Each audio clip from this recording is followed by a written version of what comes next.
Guten Abend alle zusammen. Mein Name wurde ja schon genannt. Ich bin von Deutschland mit meiner Frau angereist.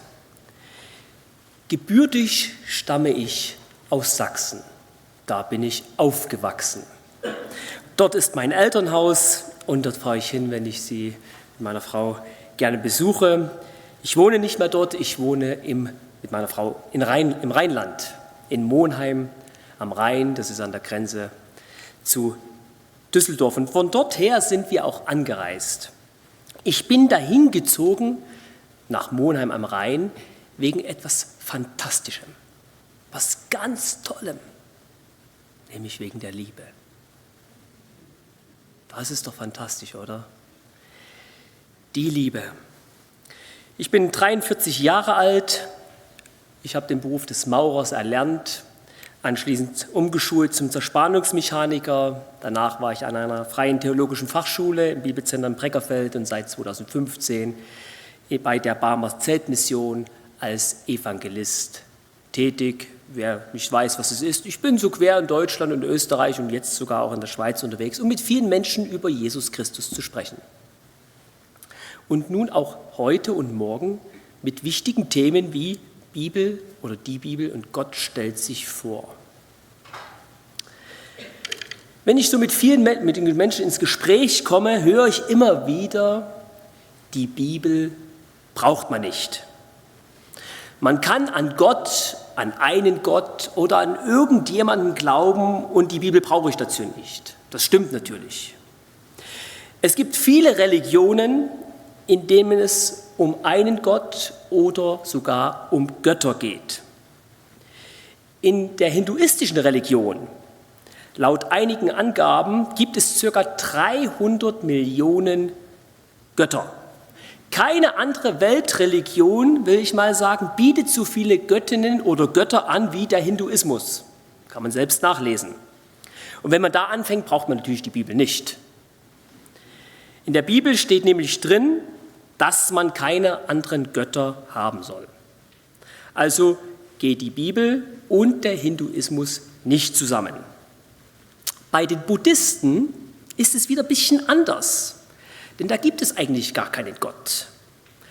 Da gibt es die Erkenntnis von den 4 Wahrheiten, dann gibt es den 8-fachen Pfad Buddhas, den man mühevoll mit zahlreichen Wiedergeburten und Erscheinungen in neuen Lebensformen bezwingen muss, um sich dann irgendwann selbst erlösen zu können. Und wenn man das geschafft hat, die Erleuchtung sagt man, wirst du dann einfach ausgelöscht. Also dich gibt es dann gar nicht mehr als Individuum. Du bist dann quasi ein Nichts. Die Bibel im Gegenzug lehrt, dass Gott den Menschen als Individuum geschaffen hat. Und sie lehrt von einer zukünftigen Welt. Einer Welt nach dem Ende unseres Lebens. Dann gibt es noch den Islam. Im Islam geht es um den Gott des Korans und den Propheten Mohammed.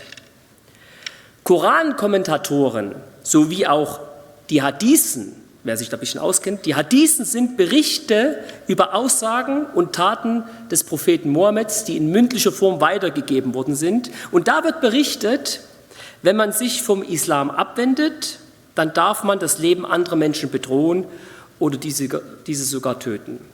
Kann man auch nachlesen in der Internationalen Gesellschaft für Menschenrechte. Also wenn wir den Lehren Mohammeds folgen wollen, dann brauchen wir die Bibel natürlich auch nicht. Denn da wird gelehrt in der Bibel, dass man sogar seinen Feinden Gutes tun soll. Andere wiederum glauben, dass die Natur so etwas wie Gott ist. Die Mutter Erde und alles besteht irgendwie aus etwas Göttlichem. Übernatürliches Leben ist in vielen Dingen, die man sieht. Man sagt auch Animismus. Da brauche ich natürlich die Bibel auch nicht, weil darin zu lesen ist in der Bibel, ein Schöpfer hat die Natur konstruiert. Andere sagen wieder, ich brauche eigentlich gar keinen Gott. Für Sigmund Freud, dem einen oder anderen bekannt, ein Neurologe, war Gott die Vorstellung von einer perfekten, schützenden Vaterfigur. Und der sagt so, hinter jeder Vaterfigur steckt auch gewissermaßen eine Gottesfigur. Eine Vaterfigur, die einem Trost und Mut gibt. So sagt er. Für Freud sind Menschen, die sich Gott als perfekten Vater vorstellen, immer noch Kinder, die an einer Vaterfigur festhalten. Denn ein Erwachsener braucht an einer Vaterfigur nicht mehr festzuhalten. Er kann sich quasi lossagen von der Vaterfigur. Also eigenständig sich als höchste Instanz dann festzusetzen. Wenn man sich natürlich Gott vorstellen möchte, also sich einen Wunschvater vorstellen möchte, der einem alles gibt, was man sich so wünscht, dann brauchen wir die Bibel auch nicht.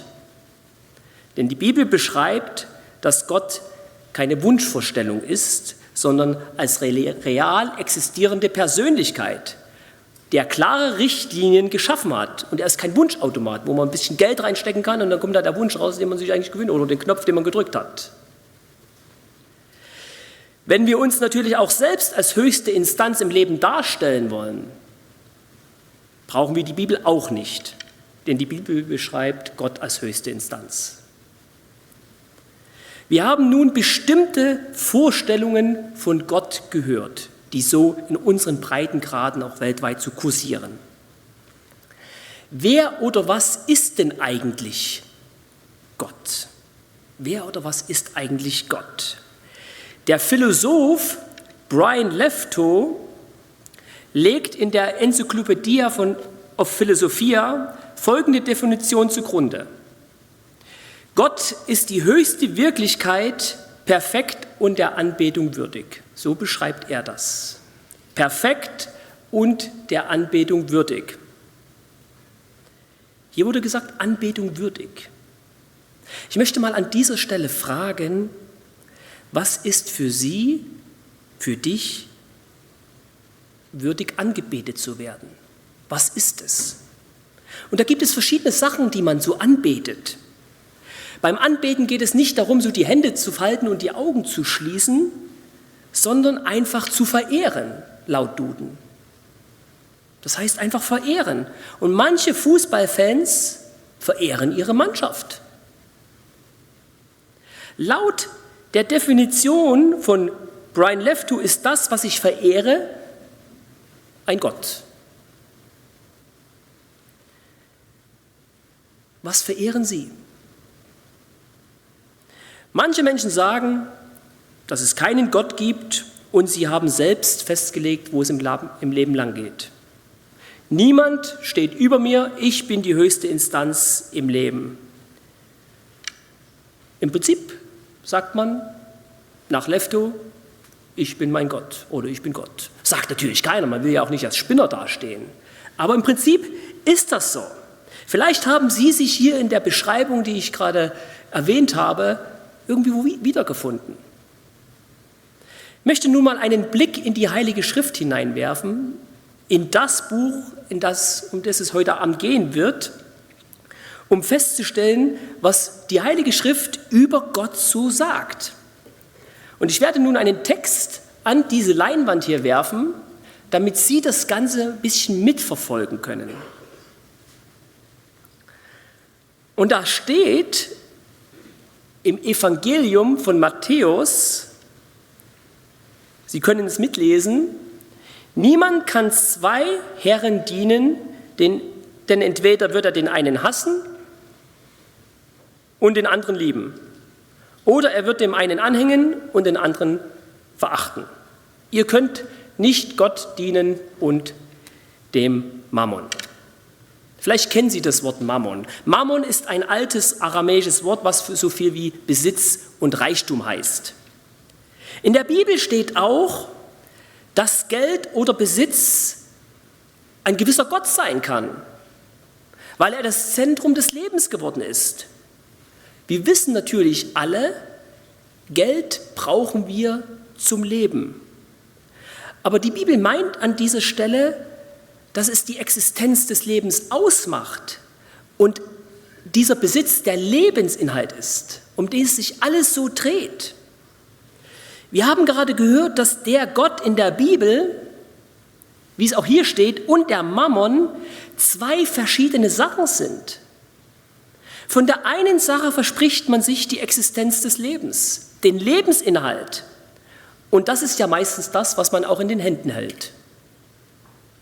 Und das wäre hier der Mammon, der Besitz. Also beschreibt der Text, dass das Geld der Gott ist, der dem Gott der Bibel Konkurrenz machen möchte. Die Frage ist, was von beiden verspricht uns Sicherheit und welchem von beiden schenken wir eigentlich unser Vertrauen?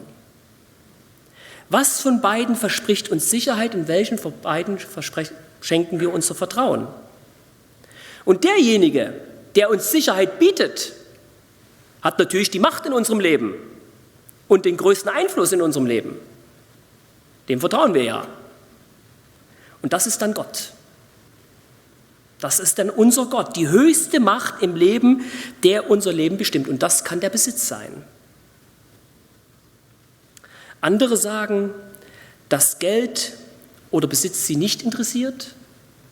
Man sagt so, Gesundheit ist die Hauptsache im Leben. Gesundheit ist die Hauptsache im Leben. Aber was macht man, wenn man plötzlich krank wird? Wie meine Frau plötzlich an Multiple Sklerose erkrankt ist. Oder wenn man plötzlich mit dem Auto unterwegs ist und man bekommt plötzlich einen Schwächeanfall, wie einer meiner Brüder. Einer meiner Brüder hat während einer LKW-Fahrt einen Blackout bekommen. Mitten beim Fahren wurde er bewusstlos. Es ist Gott sei Dank kein größerer Schaden entstanden. Aber die Gesundheit ist nicht mehr die Hauptsache gewesen, sondern die Bremse und das Lenkrad, dass er gerade noch rumreißen konnte, gegen einen Baum gefahren konnte. Das war auf einmal die Hauptsache, nicht mehr die Gesundheit. Wenn wir über Sicherheiten nachdenken, die wir uns gern wünschen, denken wir auch oft über die Zukunft nach. Auf der Internetseite blick.ch stand Folgendes: Heiler und Wahrsager sind dick im Geschäft. Milliarden-Business mit Esoterik. Im November diesen Jahres findet ein großes spirituelles Festival in Basel statt. Eine große Messe, in der es um Schamanismus, Mystik, Kontakt mit dem Jenseits oder Hypnose geht. Bis zum Jahr 2020 fand in Zürich eine große Esoterikmesse statt. Laut Statista.com glauben von 13.417 Schweizer Bürger ca. 19% an Wiedergeburten, also an ein Leben nach dem Leben. Die Leute suchen nach Spirituellem und holen sich Rat, wo mancher Rat echt teuer ist. Die Menschen gehen ja nicht dahin, weil sie sich das Geld freiwillig aus der Tasche ziehen wollen. Ich meine zu Esoterik-Leuten, also zu Wahrsager oder zu solchen Messen, sondern weil man Sicherheit und Bestätigung haben möchte. Deswegen geht man dahin und befragt sie. Sie sollen doch mit dem Jenseits Kontakt aufnehmen. Sie sollen doch die Geister befragen über die Zukunft. Sie hoffen, dass sie von den Leuten eine Antwort bekommen. Und das ist dann deren Gott. Die Instanz, die ihnen die Antworten gibt, an die sie sich dann auch klammern. Der Lebensinhalt ist. Mit diesen Beispielen haben wir gesehen, dass es ganz viele Gottheiten oder Göttinnen in unserem Leben gibt, was wir natürlich nicht so zugeben werden. Wenn wir das so überblicken, wird klar, dass bei den meisten Göttern, an die man so glaubt, die Bibel einfach nicht zu gebrauchen ist, weil das nicht zusammenpasst. Denn in der Bibel steht Folgendes: Du sollst dir kein Bildnis noch irgendein Gleichnis von Gott machen, kurz gefasst. Und dieser Satz da steht in den 10 Geboten, die viele vielleicht noch kennen aus ihrer Kindheit. Jetzt kann man sich mal die Frage stellen, warum denn eigentlich Gott verbietet, ein Bildnis irgendwie zu machen. Wenn man sich nämlich ein Bild von Gott machen möchte, ist das nämlich die eigene Vorstellung. Die eigene Wunschvorstellung, ein eigenes Wunschbild, was man sich ausdenkt und was dann irgendein Zeichner dann aufmalt, um ihn so darzustellen, wie man ihn auch gerne hätte. Also es ist ja dann eine Projektion. Wir stellen uns vor, wie Gott ist, und wir meinen, dass es keinen Gott gibt. Das ist auch eine Wunschvorstellung. Manche wünschen sich das, dass es keinen Gott gibt. Und sie sagen das auch. Man will halt auch ungestört irgendwo leben. Auch das gibt es. Dieses genannte Gebot ist eines von 10. Weiter heißt es: Ich bin Jahwe, dein Gott, der dich aus dem Land Ägypten, aus dem Haus der Knechtschaft herausgeführt hat. Du sollst keine anderen Götter haben neben mir. Wenn man das so liest, ist es eigentlich kein Gebot, sondern eigentlich eine Erklärung, denn Gott gibt hier seinen Namen bekannt. Warum tut man eigentlich so etwas, seinen Namen bekannt zu geben oder sich vorzustellen? Weil Gott will, dass man ihn ganz persönlich kennenlernen kann. Wenn wir uns jemanden mit Namen vorstellen, dann sagen wir, ich sage dann, schönen guten Tag, ich bin Oliver. Und die andere Person sagt dann, schönen guten Tag, ich bin der Philipp. Dann kennt man den Namen des anderen und man kann ihn persönlich ansprechen. Man kennt dann die andere Person. Wenn man das natürlich nicht will, sagt man auch seinen Namen nicht und behält ihn für sich. Also Gott stellt sich hier ganz persönlich mit einem Namen vor. Und er sagt auch, dein Gott. Es geht hier um etwas ganz Persönliches. Es geht hier nicht um Unpersönlichkeit, sondern um etwas ganz Persönliches. Gott will uns hier sich nicht aufzwängen, sondern er stellt sich uns vor, dass man ihn kennenlernen kann, und zwar ganz persönlich. Und er möchte ihr Gott sein. Und er sagt auch, ich bin der Herr, dein Gott, der dich aus dem Land Ägypten, aus dem Haus der Knechtschaft herausgeführt hat. So hat sich Gott vorgestellt. Und das ist der Gott, der den Namen Jahwe trägt. Und dieser Name bedeutet, er existiert und er steht zu dem, was er auch gesagt hat. Das ist der Gott, der sich von niemandem bestimmen lässt. Und manche wünschen sich das ja so als Wunschautomat. Ich gehe ein bisschen mehr in die Kirche und dann hast du gefälligst so zu handeln, wie ich es dir vorschreibe. Nein, Gott lässt sich nicht beeinflussen und er ist auch nicht käuflich. Bei ihm dreht es sich nicht um Geld, sondern um ein Akzeptieren, dass er ist, dass wir sagen, du bist mein Gott. Bei ihm dreht es sich um Liebe. Das ist ihm auch ganz wichtig. Und deswegen steht auch da, der dich aus dem Land Ägypten herausgeführt hat, aus einer Gefangenschaft befreit hat. Gott hat in seiner Barmherzigkeit Menschen aus der Gefangenschaft befreit. Barmherzigkeit heißt so viel wie das Elend eines anderen sehen und helfend eingreifen. Nun möchte ich Sie an dieser Stelle fragen, was hält Sie gefangen? Was hält dich gefangen? Wo steckst du fest? Welcher Gedanke hält dich gefangen? Ist es vielleicht ein Gedanke oder eine Begebenheit, die dich zwingt, Gott nicht in Betracht zu ziehen? Ein Gedanke, eine Begebenheit, wo man sagt, mit Gott will ich nichts zu tun haben. Ein negatives Ereignis. Eine Begebenheit, die dich zwingt, um Gott einen Bogen zu machen. Was ist es, was sie daran hindert, Gott in ihrem Leben zu akzeptieren? Eine Erklärung, dass Gott ein Gott ist, der dich befreien möchte und der dir seine Liebe zeigt. Und dieser Faden der Liebe, will ich mal so sagen, zieht sich durch die ganze Bibel hindurch. Und wenn man sie so sieht, sind eine Menge Seiten drin. Da ist viel darüber zu lesen. Und wir lesen darin, dass sich Gott nicht nur dem Volk Israel, um das es hier ja geht, in 2. Mose Kapitel 20, dass er sich nicht nur dem Volk Israel gezeigt hat, sondern noch vielen anderen Menschen. Und da heißt es weiter an einer anderen Stelle, wieder in der Bibel von einem sehr akribisch genauen Menschen geschrieben. Lukas heißt er, ein Arzt, also er war sehr genau. Und da steht, und der Engel sprach zu ihr, fürchte dich nicht, Maria, denn du hast Gnade bei Gott gefunden. Und siehe, du wirst schwanger werden und einen Sohn gebären und du sollst ihm den Namen Jesus geben. Ein Bote kommt von Gott zu Maria und sagt, dass sie ein Kind bekommen soll. Und dieses Kind hat auch einen Namen. Und hier steht der Name Jesus. Und dieser Name hat eine Bedeutung. Mein Name zum Beispiel ist Oliver. Und dieser Name hängt mit Olive zusammen.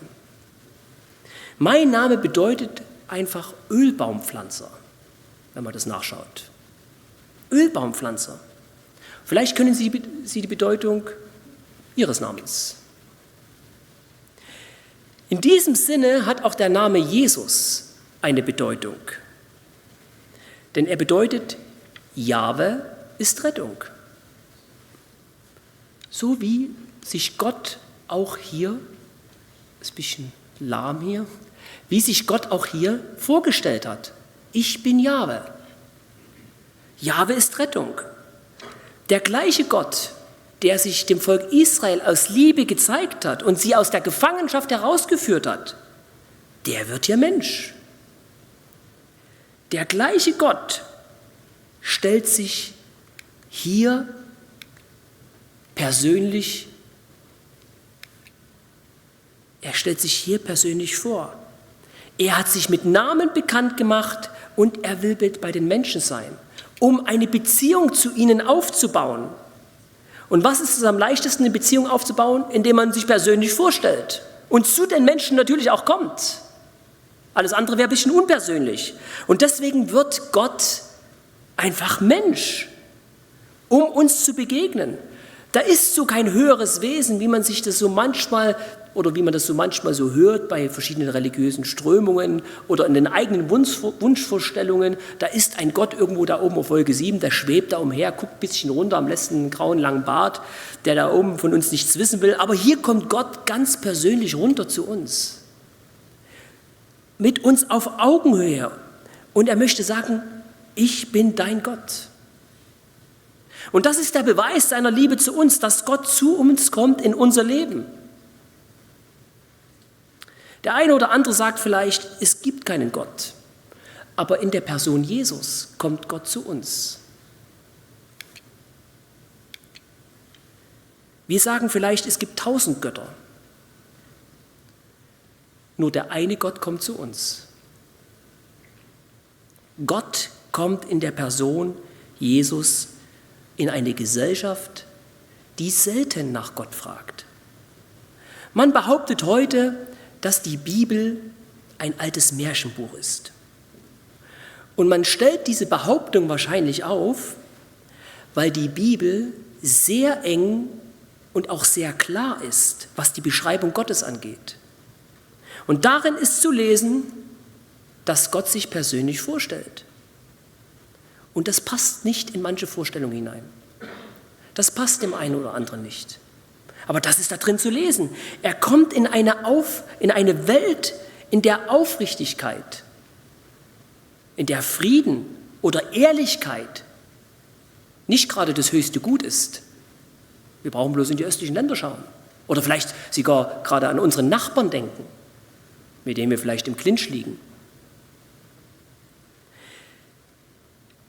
Wie heute auch, war auch zu seiner Zeit, zur Zeit Jesu, Menschen nicht immer interessiert, nach Gott zu fragen, sondern mehr nach ihrem Besitz und nach ihrer Macht.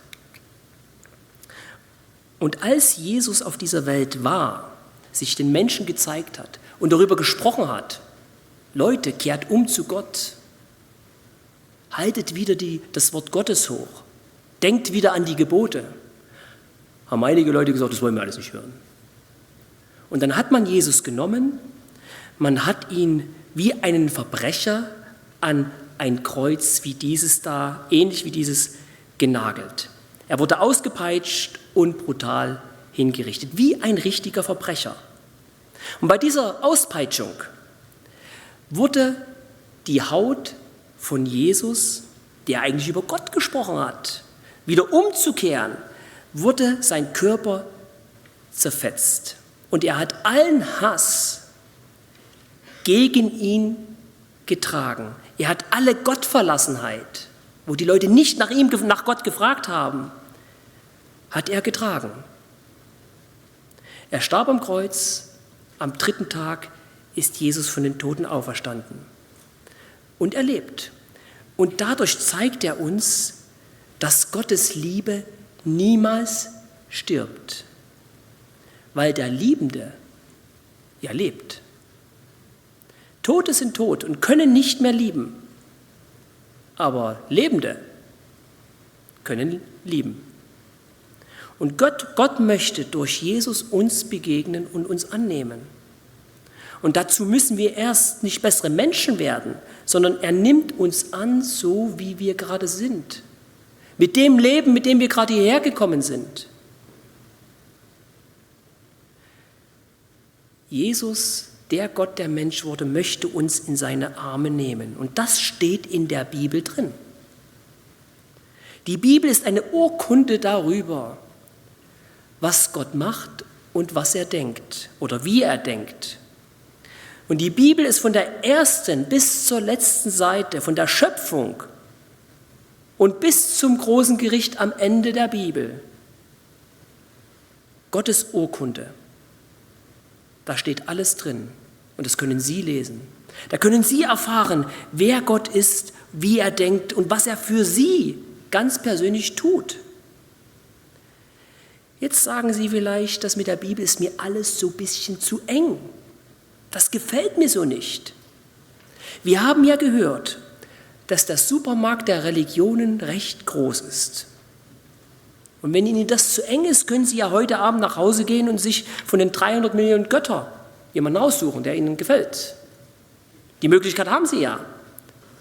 Den Islam können Sie auch wählen oder den Animismus. Da gibt es viele Götter, wo man sich nach Wunsch bedienen kann.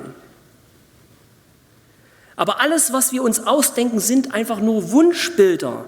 Die Bibel stellt uns vor kein Wunschdenken, sondern vor eine Realität, vor einen Fakt. Denn Jesus ist eine reale Persönlichkeit. Und sie lädt uns ein, zu sagen, mein Gott.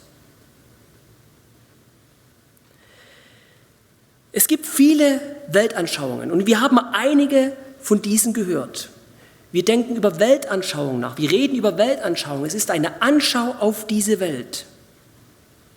Und in diesen Weltanschauungen, die wir so gehört haben, Hinduismus, Islam, Buddhismus oder auch Sigmund Freud, wird die Geschichte über das Kreuz und Gott einfach verneint. Und damit widersprechen sie einfach die Leute der Bibel. Und weil sie das tun, bieten sie dem Menschen keine Möglichkeit an, Gott ist Rettung Wirklichkeit werden zu lassen. Denn Gott will den Menschen ja retten. Er möchte ihm praktisch begegnen. Er möchte ihn retten vor der Verdammnis. Gott will uns retten vor der Verdammnis, auf die wir gerade allewegs unterwegs sind. Und deswegen zeigt sich Gott den Menschen mitten auf unserem Lebensweg. Wir sind auf unserem Weg unterwegs, fragen selten nach Gott. Da müssen wir uns nicht entscheiden, ich möchte freiwillig in die Verdammnis gehen. Nein, wir sind einfach da unterwegs. Da muss man keine Wahl treffen, sondern das ist unser Leben. Und mitten auf unserem Lebensweg steht das Kreuz. Wenn jemand sagt, ja, Gott wirft den ja in die Hölle oder sowas, Gott wirft niemanden in die Hölle, das ist unser Weg. Und das kann man ganz einfach selbst überprüfen. Man kann sich selbst fragen, habe ich denn immer Vater und Mutter geehrt in meinem Leben? Können Sie für sich selbst beantworten. Habe ich nie schlecht über meine Frau gedacht? War ich immer ehrlich zu meinem Chef oder zu meiner Frau? Habe ich noch nie gelogen? Und einiges können Sie mit Ja bestimmt beantworten. Und da merkt man, dass das, was in uns ist, mit der Bibel einfach nicht zusammenpasst. Wie schnell geht uns heute eine Notlüge über die Lippen? Weil es Normalität ist. Jeder macht heute eine Notlüge. Es ist ganz normal. Da merkt man, wie tief das in uns drin steckt. Wenn wir über Lüge sprechen, keiner ist wahrscheinlich hier, der sagt, ich möchte gerne belogen werden. Wir erziehen ja unsere Kinder nicht zur Unehrlichkeit, sondern zur Ehrlichkeit. Und doch lügt man oft im Leben. Und das nennt die Bibel schlicht und ergreifend Sünde. Sünde heißt, unabhängig von Gott zu leben. Und das steckt so tief in uns drin. Und wenn wir unser Leben reflektieren, dann erkennen wir, dass wir es manchmal so als Reflex einfach tun. Ein Beweis, dass es tief in uns drin steckt. Und das ist unser Lebensweg. Wir fragen nicht nach Gott, leben unser eigenes Leben. Und das Ende unseres Lebens ist einfach schlicht und ergreifend da unten in der Verdammnis. Das ist unser Leben. Aber mitten auf unserem Lebensweg macht Gott uns ein Angebot. Denn da steht das Kreuz. Da steht das Kreuz, wo Jesus wie ein Verbrecher hing.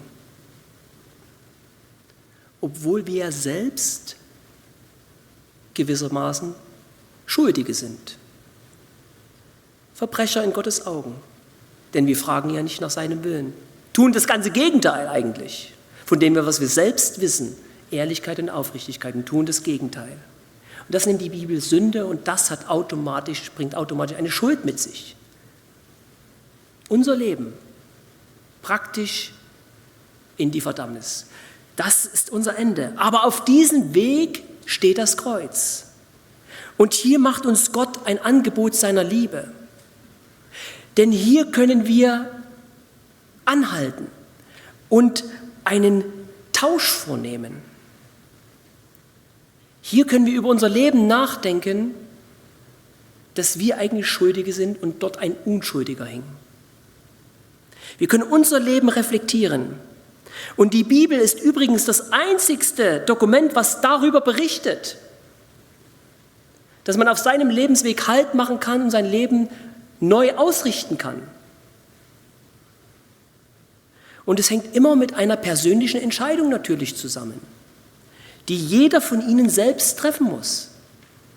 Ich habe einen weiteren Text da an die Tafel geworfen und da heißt es: Die Leute erzählen, wie ihr euch von den Götzen abgewandt habt, zu dem wahren Gott und lebendigen Gott umgekehrt seid, um ihm zu dienen.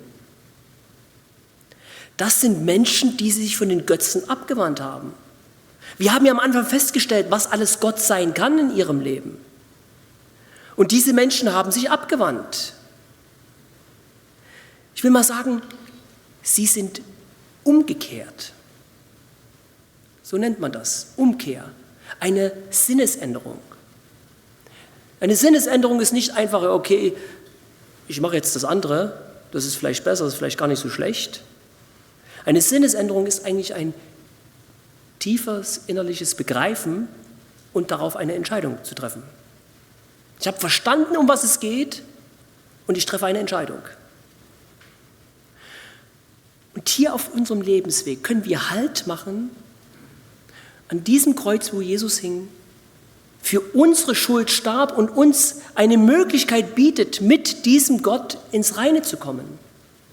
Der Gott, der unsere Schuld vergibt, die Schuld, die wir haben. Dieses Kreuz steht mitten auf unserem Weg, ich will es betonen, unser Weg ist automatisch in die Verdammnis, in die ewige, in einen Ort, wo Gott nie sein wird. Und Jesus lädt uns ein, über unser Leben nachzudenken und dort anzuhalten und Danke zu sagen. Danke, Jesus, dass du für meine Schuld gestorben bist. Und ich habe das verstanden. Und ich möchte nicht auf diesem Weg weitergehen, sondern ich möchte hier Halt machen und umkehren, mich neu orientieren, weg von meinem Lebensweg, auf dem ich unterwegs war, hin nach den Geboten Gottes wieder zu fragen, nach dem Schöpfer wieder zu fragen, nach seinem Willen wieder zu fragen. Das ist Umkehr. Diese Menschen da in diesem Text haben die eigenen Vorstellungen verlassen, die eigenen Wunschbilder verlassen und haben sich diesem Gott anvertraut. Und das ist der Beginn. Und so eine Umkehr, diese Geschichte hier, passt jedoch nicht immer in unser Denken hinein. Manche Menschen sagen, ich kann nach meiner Fassung leben. Das ist so eine Vorstellung, die der eine oder andere hat. Ich will betonen, nur eine Vorstellung. Hier ist etwas Reales passiert. Und das können Sie hier drinnen lesen, in der Bibel, von der ersten bis zur letzten Seite. Und da ist die Bibel auch ziemlich direkt. Sie schmiert uns keinen Honig um den Mund, um es irgendwo hineinzuziehen, um irgendwelche Räumlichkeiten zu füllen, sondern hier geht es um eine Beziehung zu dem Schöpfer, der sich mit Jahwe vorgestellt hat und in der Person Jesus gezeigt hat. Darum geht es. Etwas Persönliches. Und damit es keine Missverständnisse gibt, haben wir heute die Bibel in der Hand, wo wir alles selbst genau überprüfen können, wo wir genauestens das überprüfen können. Die Bibel in schriftlicher Form weitergegeben. Ich möchte einen weiteren Text lesen, wo es auch um die Weitergabe der Bibel geht. Und damit wir verstehen, wie akribisch genau sie weitergegeben worden ist. Und da steht, und es geschah im 4. Jahr Joachims, des Sohnes Josias, des Königs von Juda, da erging dieses Wort vom Herrn an Jeremia, ein Prophet. Nimm dir eine Buchrolle und schreibe alle Worte darauf, die ich zu dir geredet habe. Vielleicht werden die vom Hause Juda auf all das Unheil hören, das ich ihnen anzutun gedenke, und umkehren, jeder von seinem bösen Weg, sodass ich ihnen ihre Missetaten und ihre Sünden vergeben werde. Wir schreiben das Jahr ca. 604 vor Christus, eine lange Zeit her. Da befindet sich ein Mann mit dem Namen Jeremia in Jerusalem, und in dieser Stadt hatte der König Joachim seinen Sitz. Und der kümmerte sich überhaupt gar nicht um Gott. Also in der Bibel werden richtige Lebensgeschichten beschrieben. Dem war Gott eigentlich egal. Und dieser Jeremia hatte ein paar Worte im Namen Gottes dem König zu sagen. Aber das Volk und der König hörten nicht auf Jeremia und die haben gesagt, der spinnt mit dem Gerede. Und da heißt es, wie hier in diesen Texten zu lesen ist. Jeremia bekommt den Auftrag, Gesagtes von Gott aufzuschreiben. Damals gab es noch keine Bücher, sondern es waren so Schriftrollen, entweder aus Papyrus oder Leder. Die wurde dann die Texte aufgeschrieben. Und das sollte er tun. Und da lesen wir direkt danach in dem Vers 3, vielleicht werden die vom Haus Juda auf all das Unheil hören, das ich ihnen anzutun gedenke, und umkehren jeder von seinem bösen Weg, sodass ich ihnen ihre Missetaten und ihre Sünden vergeben werde oder vergeben kann. Also er gibt uns schriftlich, schwarz auf weiß etwas mit. Es ging Gott darum, etwas aufzuschreiben als Dokument, damit wir alle wissen können, das ist eine ernste Angelegenheit. Wir sagen ja in unserem Alltagsleben auch immer wieder, hier hast du es schwarz auf weiß. Um zu verdeutlichen, es ist etwas fest geschrieben. Der Vertrag schwarz auf weiß, wir haben es unterschrieben, fest dokumentiert. Und hier haben wir etwas schwarz auf weiß, wo drin steht, die Sünden vergeben werden. Jeremia diktierte quasi die Worte von Gott, das kann man in der Bibel nachlesen, seinem Sekretär. Und dieser geht dann mit der Schriftrolle in den Tempel und liest aus der Rolle vor. Und viele Leute hörten das, was Gott dem Jeremia gesagt hat. Und das hörte auch ein Sohn eines Ministers. Und dieser rennt ins Regierungsgebäude und sagt, dass Jeremia irgendwas liest, was recht erschütternd ist. Und das müsst ihr unbedingt mal hören. Bringt das her, sagen sie. Und da kommt der Sekretär Jeremias ins Regierungsgebäude und liest nun den Ministern aus der Schriftrolle vor. Und diese Worte trifft die so hart und sagen, das muss unbedingt der König hören. Und dann gehen sie zum König und berichten ihm alles und der sagt, lasst mich das mal hören. Der sitzt in einem Wintergarten vor einer Feuerstelle und er hört nun zu, wie die Schriftrolle vorgelesen wird.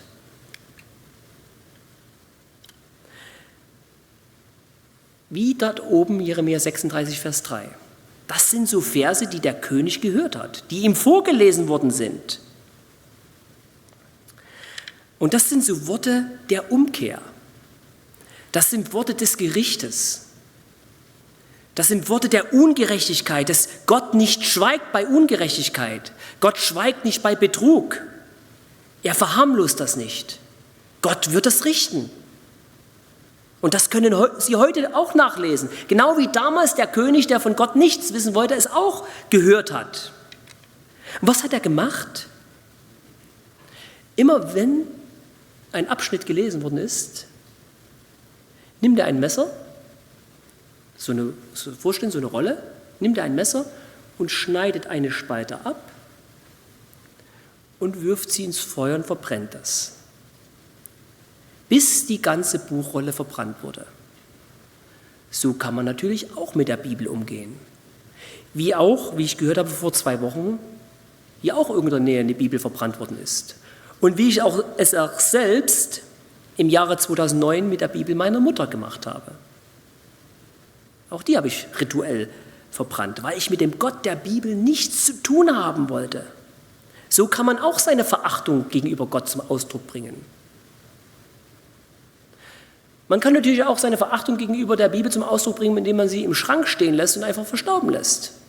Auch das ist eine Art Verachtung.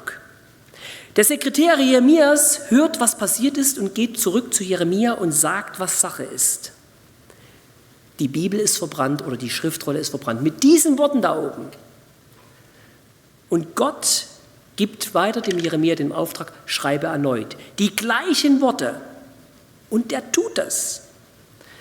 Wir können sehen, dass Gott sich darum kümmert, dass sein Wort aufgeschrieben wird, dass alle Menschen es schwarz auf weiß haben können, dass Gott ihre Schuld vergeben möchte, aber auch, dass er die Schuld richten wird. Gott möchte die Schuld vergeben. Er möchte ihr persönlicher Gott sein. Er möchte sie einladen, in eine Beziehung mit ihm zu treten. Nicht nur oberflächlich, indem man einfach mal in eine Gemeinde geht oder in eine Kirche geht, mit seiner Anwesenheit glänzt, was in die Kollekte hineinwirft oder wie auch immer man das so macht, sondern in einer persönlichen Beziehung. Und das können wir hier drin lesen. In der Bibel. Gott hat zu den Menschen geredet und persönlich gesprochen, damit sie alle wissen können, um was es geht. Und wir haben ja gehört, im Nachbarhaus kann man kostenfrei eine Bibel mitnehmen. Kostenfrei das Wort Gottes, wo sie solche starken Sätze lesen können. Und Gott gebraucht in der Bibel, wenn Sie das lesen, ganz verschiedene Menschen, die sein Wort hörten und es auch weitergegeben haben. Gott lässt uns durch die Bibel wissen, ich bin dein Gott. Ich bin der Gott, der dich retten will. Niemand anders ist dazu in der Lage. Ich bin der Gott, der dich aus deiner Gebundenheit befreien kann. Ich bin der Gott, der dich von deiner Schuld befreien kann, der dir eine neue Ausrichtung geben kann. Und du sollst keine anderen Götter haben, weil kein anderer Gott dazu jemals fähig ist. Es gibt nur diesen einen, der sich in der Person Jesus zeigt, wo wir Gottes Charakter sehen können. Und wenn wir das begriffen haben, brauchen wir niemand anderen. Gott hat sich bekannt gemacht. Gott interessiert es, wo du stehst. Er hat sich bekannt gemacht durch Jesus. Jesus starb für dich wie ein Verbrecher, obwohl wir es sind. Es gibt keine höhere Instanz, die sich für dich interessiert, außer der eine Gott, der sich zeigt. Ihn kümmert es, wo Sie gerade sind, wie es Ihnen geht. Und er möchte Sie einladen, in eine Beziehung zu treten. Und das steht alles in der Bibel. Nirgendwo anders sonst. Nur da können Sie so etwas Fantastisches von der Liebe Gottes lesen, wo man etwas geschenkt bekommt, ein Angebot der Liebe, wie Sie es auch da lesen können, der sich kümmert, auf welchem Lebensweg wir unterwegs sind, der eine Möglichkeit schafft, umzukehren. In der Bibel steht auch ein weiterer Text, wo wir aufgefordert sind, wo wir von Jesus aufgefordert sind, umzukehren, wo wir aufgefordert sind, darauf zu reagieren. Und Sie können es wieder lesen. Und da steht: Ein jeder nun, der diese meine Worte hört und sie tut, den will ich mit einem klugen Mann vergleichen, der sein Haus auf einen Felsen baut.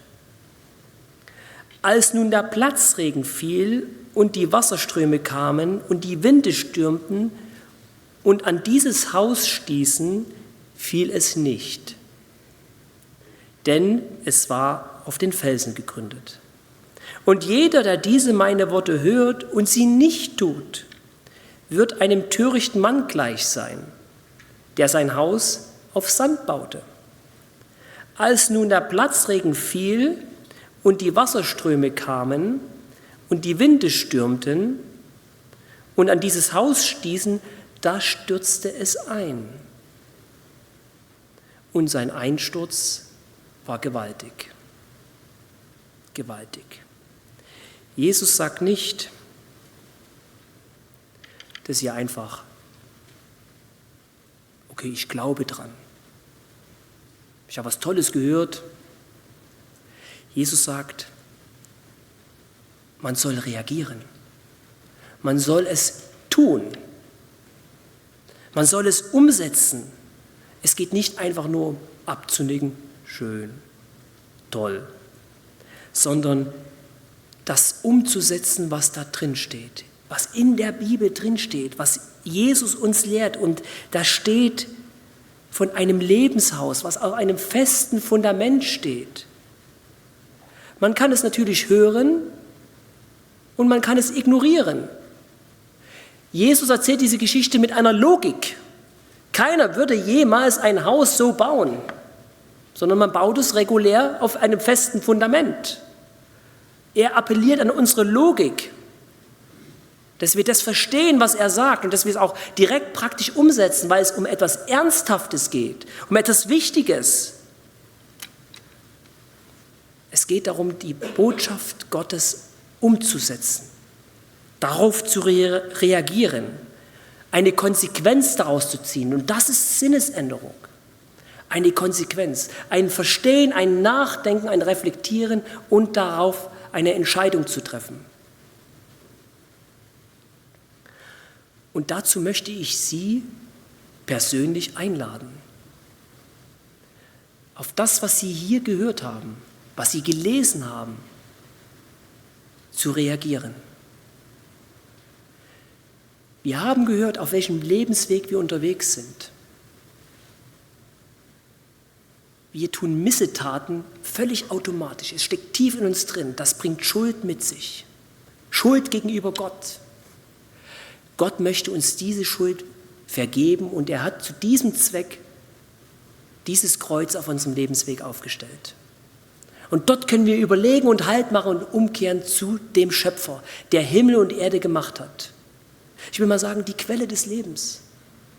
Diese Entscheidung habe ich am 8.8.2009 mit 28 Jahren ganz bewusst getroffen.